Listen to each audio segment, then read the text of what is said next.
સુપ્રભાત. હું રશ્મિકાબેન, માનનીય આદરણીય આચાર્ય શ્રી ગોપાલ સાહેબ, ઉપાચાર્ય અમિતાબેન શ્રી તથા મારા સાથીદાર સહકર્મચારી તથા મારા વાલા વિદ્યાર્થીઓ, પ્રથમ હું તમને વિશ્વ ગુજરાતી માતૃભાષા દિન નિમિત્તે સૌને અભિનંદન અને શુભેચ્છા પાઠવું છું. વાલા વિદ્યાર્થીઓ, તમને ખબર છે આજે વિશ્વ ગુજરાતી માતૃભાષા દિન કેમ ઉજવવામાં આવે છે? કારણ કે આજે કવિ નર્મદ આપણા ગદ્ય પિતા નો જન્મદિવસ છે. ઊંચ નીચમાં નથી માનતી અમારી ગુજરાતી ભાષા, ઊંચ નીચમાં નથી માનતી અમારી ગુજરાતી ભાષા. એટલે જ અમારે કેપિટલ કે સ્મોલ લેટર્સ નથી હોતા. ગર્વ છે મને ગુજરાતી હોવાનો, ગર્વ છે મને ગુજરાતી હોવાનો. મને ફાકડું અંગ્રેજી ન આવડવાનો અફસોસ નથી, પણ મને કડકડાટ ગુજરાતી આવડવાનો ગર્વ છે. એ વિચારે ફૂલે ગજગજ મારી છાતી, હું ને મારી ભાષા બંને છે ગુજરાતી. કવિ નર્મદની રચના. માતૃભાષા મનથી બોલાય છે, પરભાષા એટલે બીજી ભાષા મગજથી બોલાય છે. આપણા ગદ્યના પિતા, ગુજરાતી ભાષાના ઘડવૈયા એવા કવિ નર્મદના જીવન વિશે આપણને આપણી શાળાનો વિદ્યાર્થી દેવર્ષ વક્તવ્ય રજૂ કરશે. મારું નામ દેવર્ષ છે. હું 6થા ધોરણમાં ભણું છું. આજે હું તમને કવિ નર્મદના જીવન વિશે ટૂંકમાં જણાવવા માંગુ છું.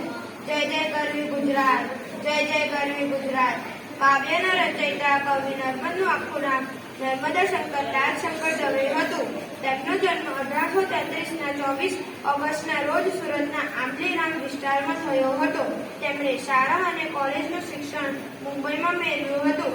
તેમને સાહિત્યમાં ઘણું યોગદાન છે. મારી હકીકત જેવી ઘણી રચનાઓ બનાવી. ગુજરાતી સાહિત્યને ઘડવામાં તેમનો ઘણો નોંધપાત્ર ફાળો છે.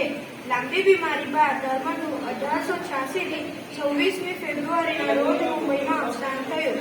ગુજરાતી ભાષાનું ઘડતર કરનાર કવિ નર્મદને આપણે ભૂલવા ના જોઈએ. આભાર. ભારતમાં બોલનારા લોકોની સંખ્યા પ્રમાણે ગુજરાતી 6થા ક્રમે સૌથી વધુ બોલાતી ભાષા છે. 700 વર્ષ જૂની અને 6 કરોડ લોકો દ્વારા બોલાતી ભાષા આજે વિશ્વ ફલક પર છે. કવિ નર્મદનું ઘર રાંદેર ગામમાં આવેલું છે. સમય મળે મુલાકાત લેશો. તેને સ્મૃતિ રૂપે સાચવવામાં આવ્યું છે. ભલા વિદ્યાર્થીઓ, તમને ખબર છે કવિ નર્મદની યાદમાં પ્રખ્યાત 2 વસ્તુઓ સુરતમાં છે.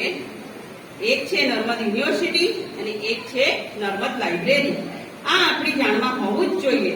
આપણે બધા જ આજે ગુજરાતીમાં વાત કરીશું અને આપણે જ્યારે ગુજરાતીમાં વાત કરીશું ત્યારે અમુક શબ્દો આપણે ઇંગ્લિશમાં ત્યાં તો અંગ્રેજીમાં બોલીએ છીએ. ધારો કે લાઇટ એ છે ઇંગ્લિશ શબ્દ, અંગ્રેજી શબ્દ. પરંતુ આપણે આજે એક હોમવર્ક કરવાનું છે. હોમવર્ક એટલે ઘરકામ. કે આપણે જ્યારે ગુજરાતી ભાષા બોલીએ છીએ ત્યારે આપણે અમુક શબ્દ ઇંગ્લિશમાં બોલવા જ પડે છે. એ તમે આજે માર્ક કરજો, એટલે કે નોંધ કરજો કે આપણે કયા શબ્દને મળી લઈએ છીએ.